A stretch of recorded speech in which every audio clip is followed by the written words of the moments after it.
Go. Oh my gosh, you got it perfect again. Yes, sir. You're terrible at it. Look good on your head. So, welcome back, everybody, to the Crouch Cheddar Podcast. So, this is going to be a recap episode of the two big news drops today that happened almost back to back. I missed the second one for a little bit, which is crazy to have the NBA. I looked at my phone and everybody texted me. I'm like, okay, those big news is the first one that I broke was USC and UCLA were in talks at the time, and it looks like now they are going to be joining the Big Ten, and then the Big Ten Conference in football, and then that superstar Kevin Durant for a trade, which is like the highest magnitude of player that I think has ever asked for a trade, being a top 3 to 4 player in the league, just asking out of his team. So we'll briefly touch on that one because we're going to have a lot more to talk about with that once the trades happen, the decisions made. We're going to make a free agency video, but we're going to briefly touch on it because it's huge. But let's start in the college football landscape with USC and UCLA joining the Big Ten. Obviously, a revenue move because the Pac-12 is not as marketable, and a lot of their small games are on like the Pac-12 network, which 90% of people don't have the Pac-12 network. A lot of people have the Big Ten network. Like if you live in the Midwest, most people have the Big Ten network. Just even if they don't know they have it. I still don't have the Pac-12 network. But so obviously there's more TV stuff there, and you're playing better teams. Like you can actually lose a game and still have enough strength of schedule to get in. Like you saw Michigan last year had a loss to Michigan State, but ran the table, beat Ohio State, beat Iowa, was able to get in the playoffs with one loss. I feel like in the Pac-12, unless you are like blowing everybody out, have one. It's harder to get in because there's not as good of a strength of schedule as to make. So it's a better move. It is a good move for them. A little confusing geographically, but this does make the Big Ten Conference, I think, the largest conference in terms of division because you got New Jersey up here with Rutgers, all the way down with USC and UCLA in California. So interesting move. I'm very interested to see what this means for the future of college football. Yeah, I mean, we've already seen a ton of different teams already make moves before UCLA and USC, which, by the way, just came out of nowhere. I mean, this wasn't like Texas and Oklahoma where it already had been talked about. Like they were talking with the SEC and going and were possibly moving to the SEC and leaving the Big 12, which still was surprising, but it had at least been announced and was talked about. Suddenly, we just hear, hey, UCLA and USC are joining the Big Ten. What? Me too. I saw USC and UCLA to join the Big, and I just saw the Big, and the notification cut out there, and I'm like, wait a second, which one? And then I held the notification, it said Big Ten. I'm like, okay. Interesting. I don't have much complaints. Living in Arizona now, I hope join. They won't probably. I'd love that. But now Michigan, my favorite college football team, is going to be one state away. Every few years, so that's really nice for me. I'll actually get to see Michigan again. Granted, it being like USC, tickets are probably going to be stupid crazy, but it'd be cool to go to the Rose Bowl or Trojan Stadium. One of those two would be cool to go to.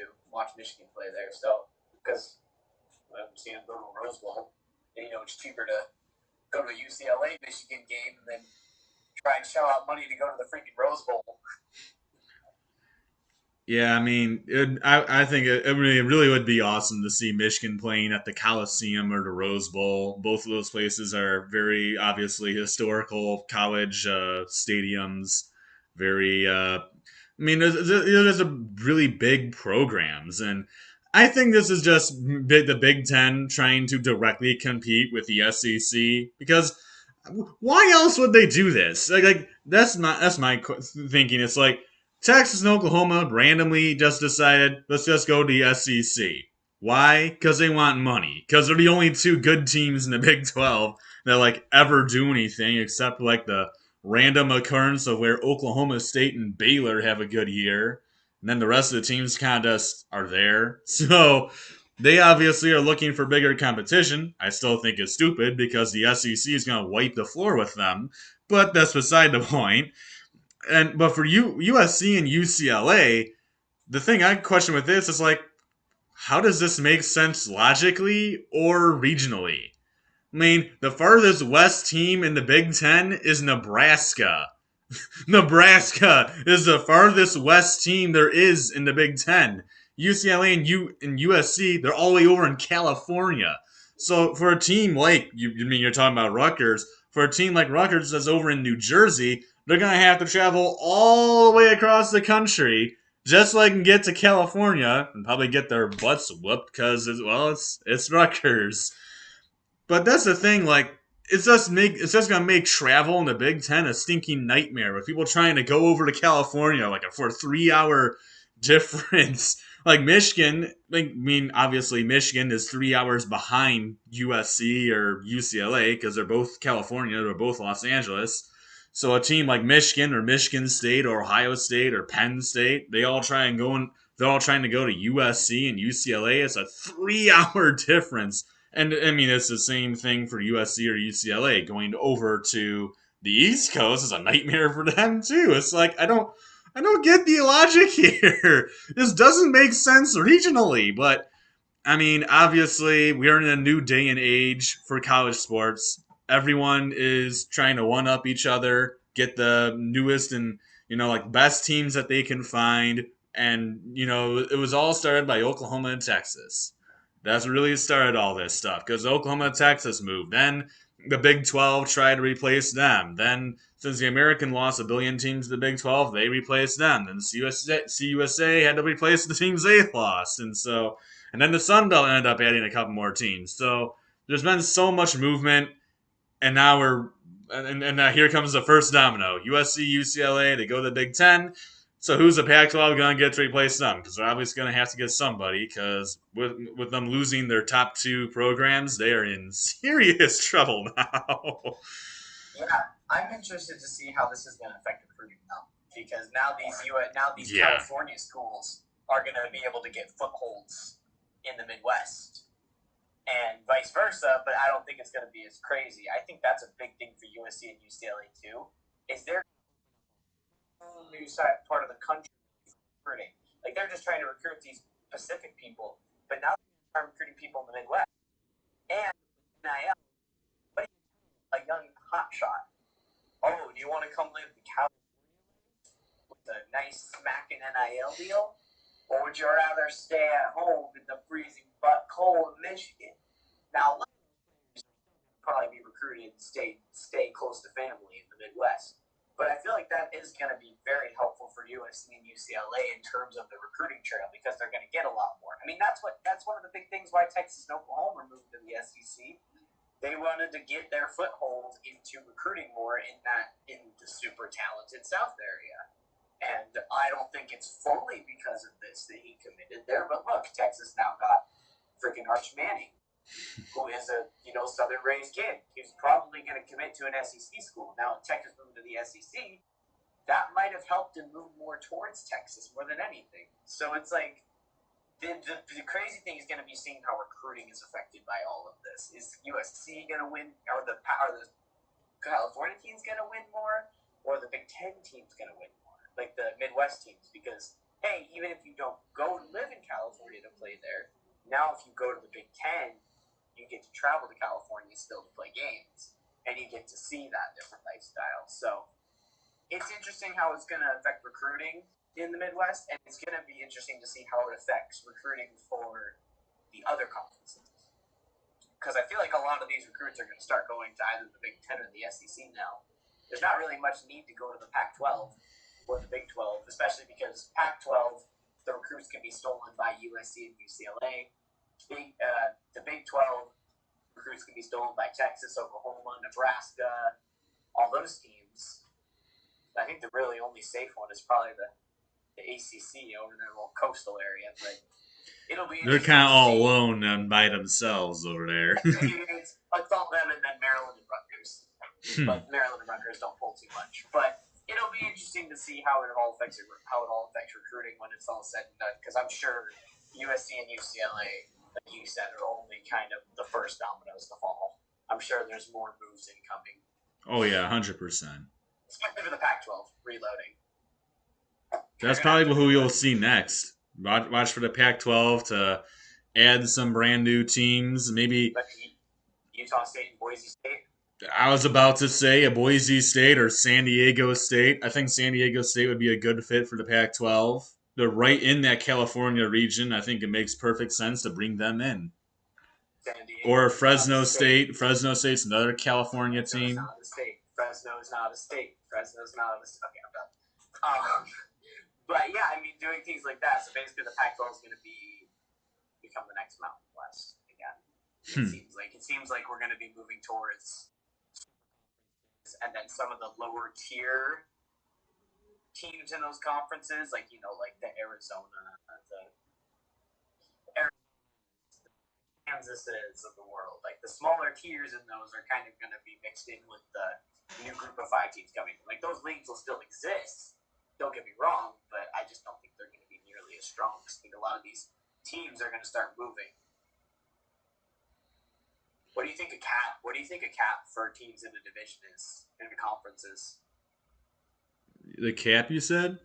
Yeah, how many teams get into one conference before you think they start saying, okay, Oh, this is we can't have more.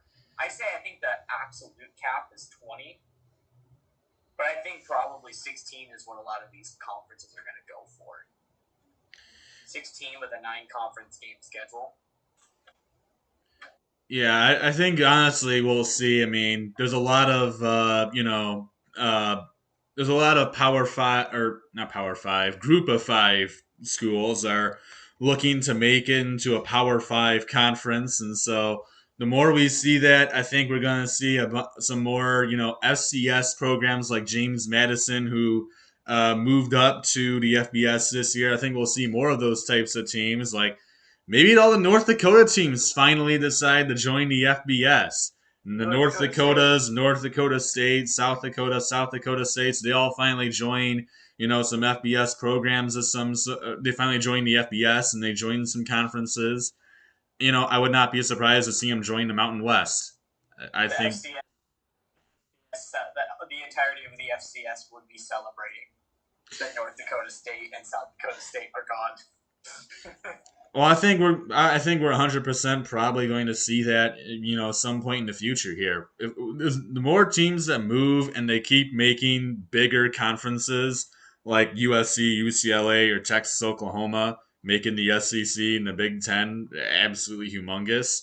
I think you're gonna see the teams that lose these big Power Five schools go and get some teams in the Group of Five, and then it continues to just be dominoes of people trying to replace other teams. And eventually, somebody's going to have to get some FCS teams, and then that's where those North Dakota State, North Dakota, those teams would finally, circle their way in. And maybe like a Sam Houston or something like that. I think they've had some really good years. So I would not be surprised to see, the Group of Five, the FCS teams, some more start to, follow in James Madison's footsteps and start making their way into the FBS. And the fact that the ACC is now getting rid of conferences as well. Just for that news, real quick, I love that. I love it. It's way better. Every team, if I'm not mistaken, this is what I think I heard. If you stay all 4 years as like a player, you would get to play in every ACC stadium. It would work out to where you get to play at least every team home and away, or down the road. It's something like that. I know you would at least play every single team if you stayed all 4 years. But it's going to be, I think, 3 permanent teams with the other 5 or 6 rotating. I think they're only doing an 8-game conference schedule still, which I didn't see the specifics on it. They're doing 8 or 9 games. So I think they're doing 8 games plus Notre Dame. every now and again. I think that's what the ACC said they were doing. So we never really touched. There'll be more news to come on that. So let's quickly move to the NBA side of it. Yeah, Kevin Durant, Kyrie Irving destroys yet another team. Okay, not saying that Kyrie Irving is the sole reason that Kevin Durant is leaving, but I'm pretty sure that has to do a bit with it. That's which I hope Harden is a little bit better next year because obviously it's sucky watching him deal with all these hamstring issues. Because like I love watching James Harden, and I'd love to watch him ball out in Philly. So I'm hoping a full off season of rest and not playing in the playoffs on a grade 2 hamstring strain will be better for him. But that's upside the point. Yeah. So as far as I've seen, the teams listed at the top, the two teams that I've seen consistently, or the three teams I've seen consistently listed at the top of the list are the Phoenix Suns, the Miami Heat, and the Memphis Grizzlies. So how those three trades would work? Memphis would be a butt ton of young players that are good. Like you'd probably have to trade Desmond Bain, Jaren Jackson Jr., who actually just got injured or He has a serious surgery. injury. He's out 4 to 6 months now. And surgery. So I would probably say the Grizzlies are on the outside looking in, and then you've got the Heat and the Suns. The Heat want to try to do something around probably Tyler Hero because they can't trade Bam Adebayo to the because you can only take two people coming off on a rookie extension, I believe. So I think that's what I heard. So Bam is actually ineligible for the Heat trade. I believe that would be centered around Tyler Hero and a bunch of picks. And then the Suns are trying to get it down where they can get a sign and trade for Ayton down, either Mikal Bridges or Cam Johnson, and a bunch of picks. I think Brooklyn is going to try and ask for the superstars on those teams, being Jimmy Butler and Devin Booker. I don't know how willing they are to be given up. That's my only thing. Kevin Durant doesn't have a no trade clause, and he has like 4 years left on his deal. So it's not like a Kawhi Leonard thing where you can't really get that much back because he's a 1-year rental. No, Kevin Durant signed for 4 years. There's not a no trade clause, so the Brooklyn Nets are going to take whatever the heck offer they can get. Like Kevin Durant might want to go to Miami, might want to go to Phoenix, but Brooklyn doesn't have it. Brooklyn does not have to do that. That's the difference here. Brooklyn can pick whatever they want because he doesn't have a trade clause. He has years left on his deal. They can go wherever he wants. But I think it's better for them to probably get ahead of the curve and trade him as soon as you possibly can before he starts staying out game. Because the more and more he sits out, the more and more you lose leverage, a la Ben Simmons with the Sixers. Granted, you still got James Harden out of that, but you could have probably gotten a lot. So it'll be interesting to see. Yeah, I still, I look at the Brooklyn Nets and it's like, how on earth? You look at this Brooklyn Net team, they decided they'd make their super team. They went and got Kyrie Irving. They went and got Kevin Durant. They went and traded for James Harden. They created probably what looked like one of the best teams in all the NBA. They had all this insane amounts of talent, and they looked like they were poised to make, like a championship run and make it all the way. And then they had the 1 year where, of course, Kyrie Irving basically for the past 2 years has been in and out because, well, he refuses to get a vaccine, and well, they won't let him play at home because he's not vaccinated. Still think that's stupid, but and then obviously Kevin Durant was the only one that was really healthy. James Harden, like you said, had multiple hamstring problems last year, and then the next year he was mad. He didn't want to play, and he sucked. And he said, "You know what? Trade me." And so he got. The team told me that, you just have hamstring tightness, not, you have a grade 2 hamstring strain. If they would have told him that, he wouldn't have played in the playoffs. But he played 48 minutes a game almost on a grade 2 hamstring sprain. Poor guy. He's never been the same since. He's just been beaten up, unfortunately. But yeah. And so and then in that case though they trade away James Harden and they honestly got a decent return for him. I really think that now it's kind of doesn't matter really anymore because Seems like the Nets are they're just it's so crazy to see what the Nets were just like a year ago, and they had almost beaten the Bucks in their quest to make it to the NBA Finals, and where they won. But they had a chance to beat the Milwaukee Bucks, and they were this close to actually doing it. They were this close, that close, A few guys literally away, that which is close. crazy. Which is why everybody's calling for Kevin Durant. Kevin Durant basically played that whole series almost by himself. Games 1 through 3, he had Kyrie Irving, and James Harden was obviously hurt, so he didn't play until game 4, and then games 4 through 7, he was hurt, so he was obviously atrocious because he was hurt. And Kevin Durant almost single-handedly by himself lifted them over the team that ended up winning the championship. So that should show you how good Kevin Durant is.